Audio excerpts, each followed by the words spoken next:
Olá, eu sou Ludmila Rocha e esse é o Poder 360 Entrevista. Estamos aqui com o secretário de Política Econômica do Ministério da Economia, Adolfo Saxida. A SPE, como é conhecida a secretaria, é quem faz os cálculos de impacto das medidas adotadas pelo governo. Obrigada pela presença, secretário. Agradeço, Ludmila, a você, ao Poder 360. Obrigado pela oportunidade de debatermos ideias. Secretário, eu queria começar falando aí do PIB, né? A gente teve o IBCBR publicado esse mês que apontou uma queda no segundo trimestre e aí causando um receio de recessão técnica. O governo trabalha com essa possibilidade? Qual que é a expectativa para o indicador que vai ser publicado semana que vem de PIB para o segundo trimestre? Olha só, nas contas da Secretaria não há risco algum de recessão técnica. A nossa estimativa ela varia entre 0,2% e 0,3% de crescimento para o segundo trimestre. Tá certo. O senhor já disse em outras entrevistas que a economia está sim retomando o crescimento pouco a pouco. Que indicadores o senhor tem para mostrar isso para a população? Como que a gente pode comprovar que essa retomada está acontecendo? Olha, a nossa economia ela passou de 2006 a 2016 por um período muito longo de políticas econômicas equivocadas. Isso gerou um déficit público gigantesco, gerou uma má alocação de recursos tremenda. O que é uma má alocação de recursos? Por exemplo, é um país que tem fome, que precisa de saúde e que gasta 2 bilhões em estádio de futebol. Então, tem um custo para corrigir isso.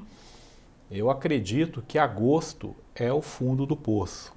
Acho que a partir de setembro as notícias econômicas vão começar a melhorar muito em decorrência do FGTS, a liberação dos recursos que nós estamos promovendo. Tem uma parte importante do PIS/PASEP também. Então acredito que a partir de setembro, essa é a boa notícia, a economia brasileira volte a crescer de uma maneira mais clara. Infelizmente, julho e agosto, os sinais continuam não muito bons, né? Alguns sinais bons, outros ruins, depende do indicador. Então, eu acho que o terceiro trimestre também vai ser um trimestre complicado, mas a partir de setembro, creio que a gente consegue recuperar um pouco. Essa expectativa em relação a setembro é por conta do FGTS e PIS/PASEP ou tem outros fatores aí envolvidos? O resultado de algumas reformas que nós já estamos fazendo, né? Então, de cara, tem o FGTS, esse ano são 30 bi a mais na economia só dessa medida, então ela vai ter impactos fortes no consumo. Além dessa medida, temos que ressaltar a aprovação da liberdade econômica, que eu quero ressaltar também o grande trabalho do secretário Rogério Marinho, está aprovando a Previdência. A aprovação da Previdência ela é fundamental para o país retomar um caminho da prosperidade e agora está aqui na reta final. E também um amplo rol de medidas, né, que nem sempre aparecem muito, mas que o Ministério e o governo têm tomado desde o começo do ano. Acredito que a partir de setembro algumas delas começam a dar resultado. Para curto prazo, além do FGTS, quais outras medidas o governo vem trabalhando? As mais conhecidas, a aprovação da Lei da Liberdade Econômica e também das normas regulamentadoras, né? Então, a SPE está em perto em ambas, né? Uma sob a liderança do Paulo Webel, outra sob a liderança do secretário Rogério Marinho. E, por exemplo, as normas regulamentadoras é aquilo que o empresário sabe. Eu acho que são 40 ou 42 possíveis multas em decorrência de um banheiro. Não dá para ser assim, né? Nós temos que ter um pouco de fé também no empreendedor brasileiro. E essas medidas, diminuindo a burocracia, diminuindo a complicação para abrir negócios, deixando o ambiente de negócio melhor, ela está sendo feita e eu acho que elas têm impacto bem rápido na economia. O senhor falou aí de má aplicação, alocação de recursos. O governo vai propor essa realocação através da PEC do Pacto Federativo ou isso envolve outras medidas? E eu queria saber também quando que essa PEC deve ser encaminhada para o Congresso, já tem uma perspectiva? Assim, eu não tenho muito como falar da PEC do Pacto Federativo. O Pacto Federativo ele é discutido desde a época da campanha, então estudos sólidos a respeito, mas eu acompanhei muito de perto durante a campanha e durante a transição. quando nós entramos no governo, eu acabei não seguindo tão de perto a PEC do Pacto Federativo. Até um erro meu, deveria ter seguido mais de perto. Então eu confesso que eu não sei exatamente se o governo vai os prazos que o governo vai mandar. Então eu não sei te dar essa informação. Mas em relação à alocação de recursos públicos, a proposta é mudar isso através do Pacto Federativo ou há outras medidas aí? A alocação de recursos, ela não é só pública. Por exemplo, quando você tem o governo direcionando crédito para determinado lugar, você também está direcionando para um lugar que gera má alocação. Se aquele investimento fosse tão produtivo, não ia precisar do governo ficar estimulando aquele setor. Então isso está sendo tratado também. Sobre a questão que você disse, se referiu sobre a distribuição de recursos entre os entes federados, a PEC do Pacto Federativo, ela tem uma ideia mais ampla. Não é a distribuição de recursos, é a distribuição de recursos e responsabilidades. Então é importante ressaltar esse e. Você então está fazendo um grande movimento para dar mais liberdade a estados e municípios, mas com mais liberdade, mais responsabilidade. Então, eu não estou acompanhando tão de perto essa PEC do Pacto Federativo, mas até onde eu acompanhei, haviam condicionalidades muito claras que tinham que ser seguidas antes de você ter transferências mais pesadas de recursos. O senhor falou da importância, né, da reforma da Previdência para essa retomada e já citou em outras oportunidades que isso agregaria 0,4 ponto percentual no PIB já no primeiro ano de vigência. Isso. Essa projeção está mantida? Pode falar qual que é a importância já para o crescimento da aprovação da Previdência? Fundamental. Aprovação da... Olha só, no Brasil nós temos dois problemas sérios, assim, do lado econômico. O problema fiscal, que é urgente, e o problema da produtividade, que é importante. O problema da produtividade nós estamos endereçando agora. MP da Liberdade Econômica, FGTS, normas regulamentadoras, uma série de outras medidas. Agora, não tem como resolver o problema brasileiro sem equacionar a questão fiscal. E dentro da questão fiscal, a nova Previdência é um passo fundamental.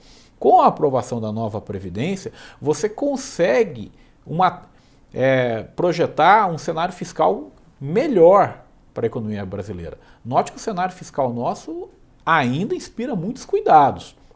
Então, a nova Previdência é uma das várias medidas que nós estamos tomando para melhorar o lado fiscal da economia.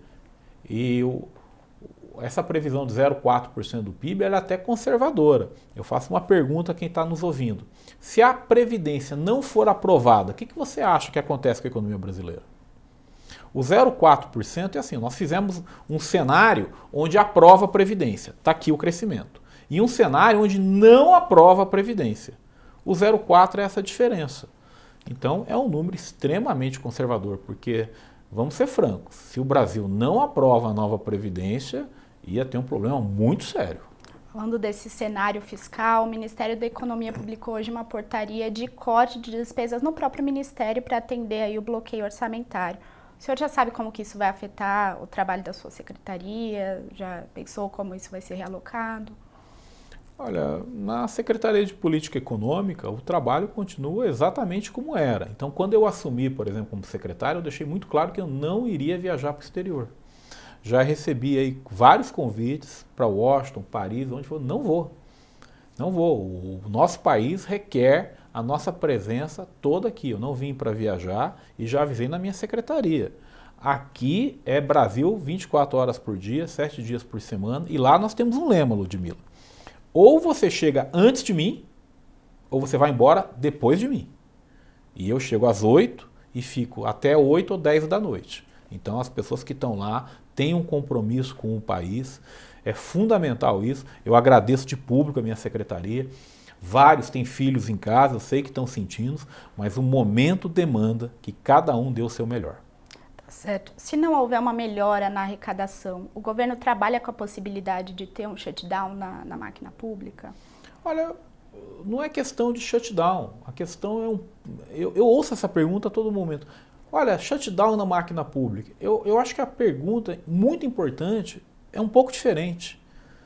O setor privado, Ludmila, todos nós temos um parente, um amigo passando por dificuldade financeira. O setor privado está sofrendo. Você acha justo que o setor público passe incólume por essa crise? Então os cortes estão sendo feitos. Não vai haver shutdown no sentido... O que é shutdown? É para tudo no governo. É muito parecido com o que tem nos Estados Unidos, né? Ninguém gasta mais nada. No Brasil não tem esses mecanismos. Agora, é natural que alguns órgãos tenham que fazer sim ajustes. Mas a prestação de serviços públicos à população, né? Isso pode ser afetado? Olha, a prioridade é manter o serviço público à população. Antes de você chegar a atrapalhar isso, nós estamos cortando em outros lugares.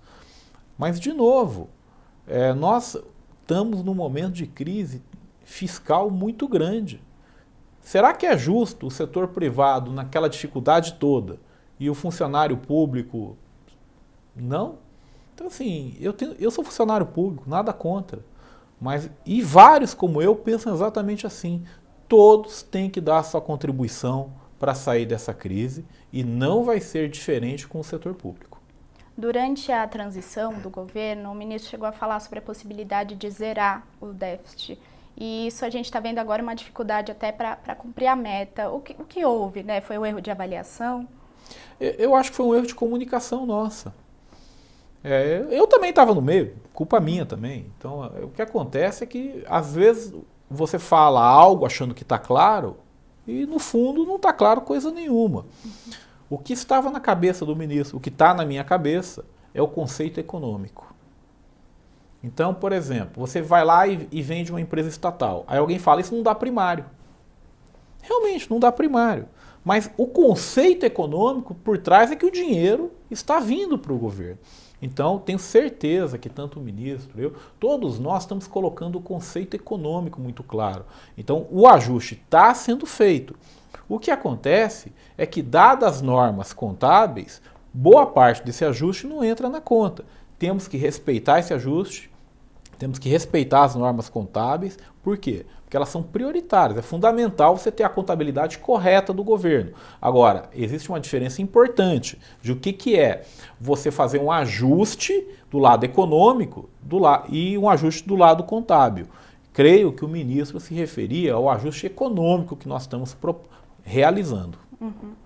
O secretário de Tesouro, Mansueto Almeida, falou que tem ouvido com muita frequência agora economistas propondo aí uma flexibilização do teto de gastos. Isso está sendo discutido no Ministério? É uma possibilidade vista pelo governo? Eu acho que o conceito é um pouco distinto. Pelo menos das discussões que eu participei, a preocupação é como disparar o gatilho. Uhum. Eu não sei o nível que as pessoas que estão nos ouvindo entendem da PEC do teto. A PEC do teto é fundamental. É super importante. O que ela faz? Ela coloca um limite ao gasto público. Qual que é o problema? É que operacionalmente você não consegue ativar os gatilhos. Então a discussão que existe hoje, pelo menos das que eu participei, é como nós vamos começar a ativar os gatilhos da PEC do teto. E que gatilhos são esses? São os ajustes mais duros que estão previstos na legislação. De novo, nós temos uma responsabilidade com a população. E a verdade é que a situação do país, do lado fiscal, está muito ruim. O setor privado está dando sua contribuição, o setor público tem que dar dele. Tá certo. Em relação à reforma tributária, o ministro falou ontem sobre que a reforma que vai ser apresentada pelo governo vai trazer sim um imposto sobre pagamento. A secretaria está trabalhando no cálculo de impacto desse tipo de imposto? Como que está a relação com a reforma tributária? A nossa secretaria estuda há muito tempo questões relacionadas à área tributária. Inclusive, uma das subsecretarias que eu tenho é justamente a Subsecretaria de Política Fiscal, né? Então, acompanha de perto essas discussões. Nós temos as contas, temos as estimativas. Agora, é importante ressaltar que existe um rol amplo de opções. E a secretaria, ela prepara o resultado da adoção de cada uma dessas medidas. Tal medida gera isso, tal medida gera aquilo.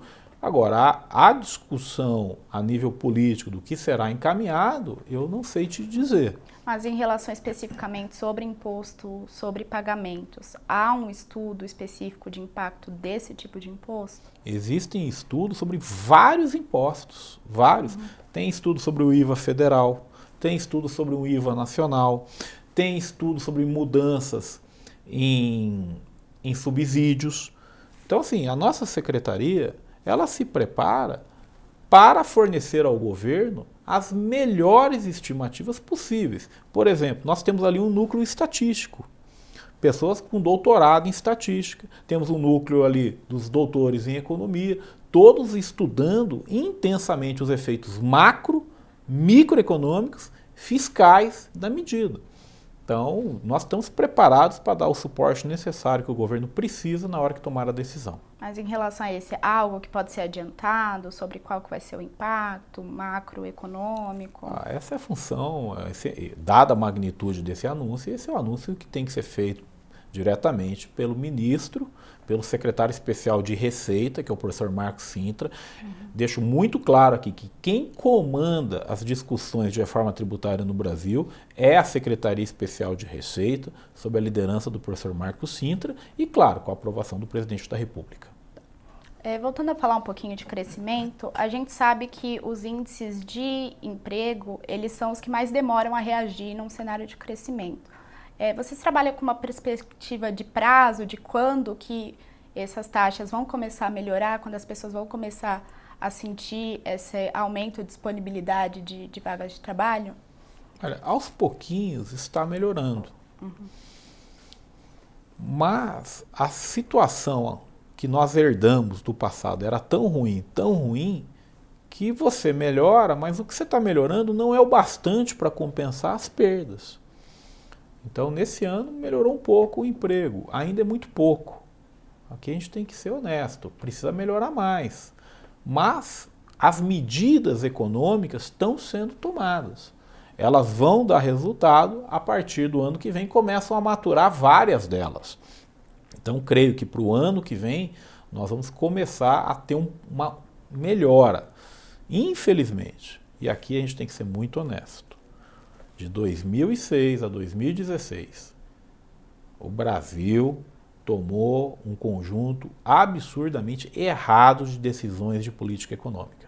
Essas decisões erradas de política econômica de 2006 a 2016 estão cobrando um preço muito alto da nossa economia. E nós estamos trabalhando para reverter isso. Quais são as principais políticas que o senhor considera que foram erradas nesse período, para quem está nos assistindo entender? Bom, você dá 400 bilhões de reais para alguém comprar jatinho, não me parece uma prioridade. Você construir um estádio de futebol de 2 bilhões de reais em Brasília, não me parece prioridade.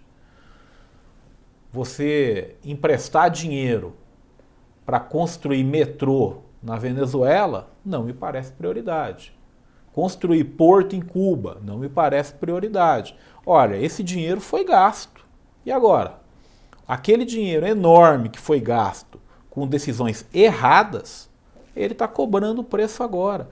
E, Ludmila, eu acho absurdo as pessoas que jogaram o país na maior crise econômica de sua história ficarem escrevendo artigos em jornal dizendo que para a gente sair da crise que eles mesmos criaram, nós temos que fazer as medidas que eles tomaram e já deu errado.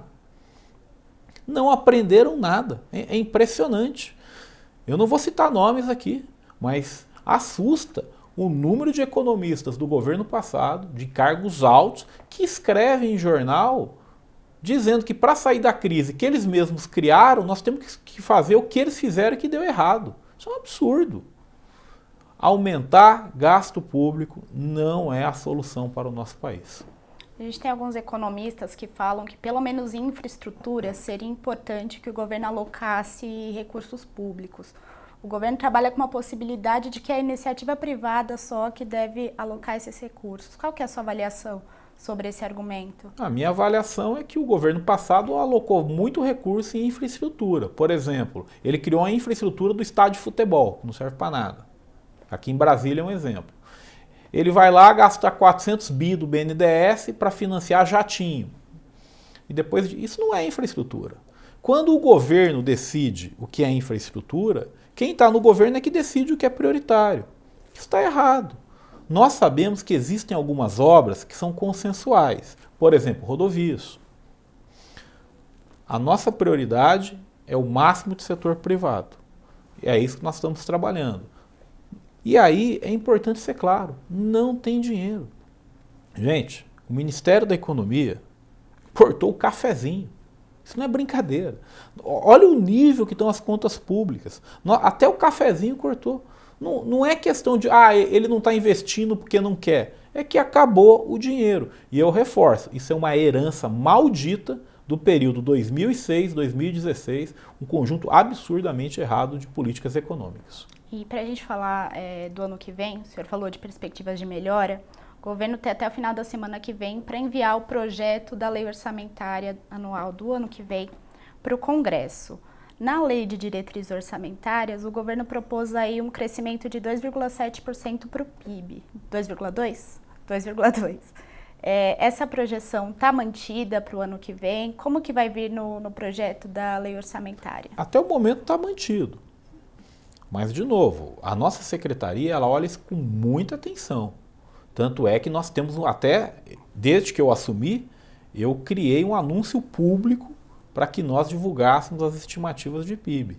Então, desde que eu assumi, antes você fazia estimativa, ficava lá guardado um mês e ninguém se falava disso. Agora não. Então logo a gente estime, já tem um calendário, nós estimamos e divulgamos a todos. Até o momento está em 2,2. Agora, e no ano que vem, se não se confirmar? Olha, se não se confirmar, faremos exatamente como a melhor praxe econômica recomenda. Se tiver que ajustar para cima, vamos ajustar para cima. Se tiver que ajustar para baixo, vamos ajustar para baixo. E tem chance de ajustar para cima? Olha, tem, ué. E tem chance de ajustar para baixo também. Agora, isso, com os dados que nós temos hoje, o 2,2 é a nossa melhor estimativa. Só para concluir, muitas das propostas que o governo apresenta para a área econômica dependem aí da aprovação do Congresso. Que às vezes nem sempre se dá no tempo que a economia precisa para reagir. Há medidas e estudo fora desse campo que não dependam necessariamente da aprovação do legislativo que o governo está estudando para acelerar essa retomada? Olha, primeiro eu quero dizer que o Congresso tem sido um grande parceiro. Todas as medidas econômicas enviadas ao Congresso foram aprovadas. E com folga. Então, deixar muito claro que tanto Câmara como o Senado têm sido um parceiro na agenda econômica.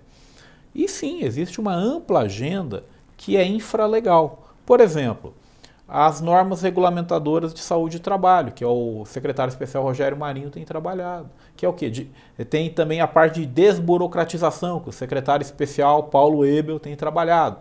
Então, tudo aquilo que é infralegal, que melhora a vida do cidadão, diminui burocracia, está sendo feito. Tá certo, secretário. Muito obrigada pela entrevista. Até a próxima.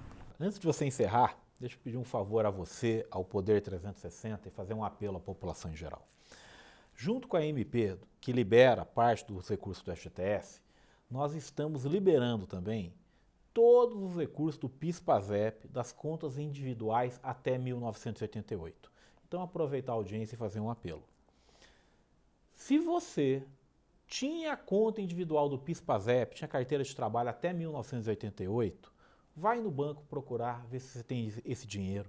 Só para você ter uma ideia, Ludmila, são 23 bilhões de reais que estão esquecidos nas contas de PIS/PASEP. Nós estamos liberando esse dinheiro. Só que a nossa secretaria estima que só 2 bilhões vão ser sacados. 21 bilhões de reais foram esquecidos. Então, você que tem um tio, uma mãe, um avô, liga para ele. Pergunta, mãe, você não trabalhou com carteira assinada? Se ela era servidora pública, talvez ela tenha dinheiro no PASEP. Então basta entrar no site do Banco do Brasil e coloca lá o NIS, o número de identificação social, tem na carteira de trabalho e de repente tem dinheiro lá. Tem conta no PASEP com mais de 10 mil reais. Se você trabalhava no setor privado, você talvez tenha conta no PIS. Aí você entra no site da Caixa Econômica Federal, digita lá o NIS. Olha só, gente, são 23 bilhões de reais esquecidos. Vamos sacar esse dinheiro. Isso aqui não é um pedido do secretário, isso é um pedido de um filho, quem já passou por dificuldade. De repente você tem lá 1.000, 2.000 reais ali, conta. E, gente, olha só, se por acaso o seu pai ou sua mãe faleceu, nós facilitamos pegar esse dinheiro. Você pode ir direto no banco e só com uma declaração de que a partilha foi amigável, a certidão de óbito e o ok dos demais herdeiros, você consegue sacar o dinheiro. Então, vamos ligar para os conhecidos, vamos pegar esse dinheiro aí do PIS/PASEP de contas individuais até 1988 e vamos devolver ao trabalhador, que é seu legítimo dono. Certo, secretário. Muito obrigada pela entrevista. Até a próxima.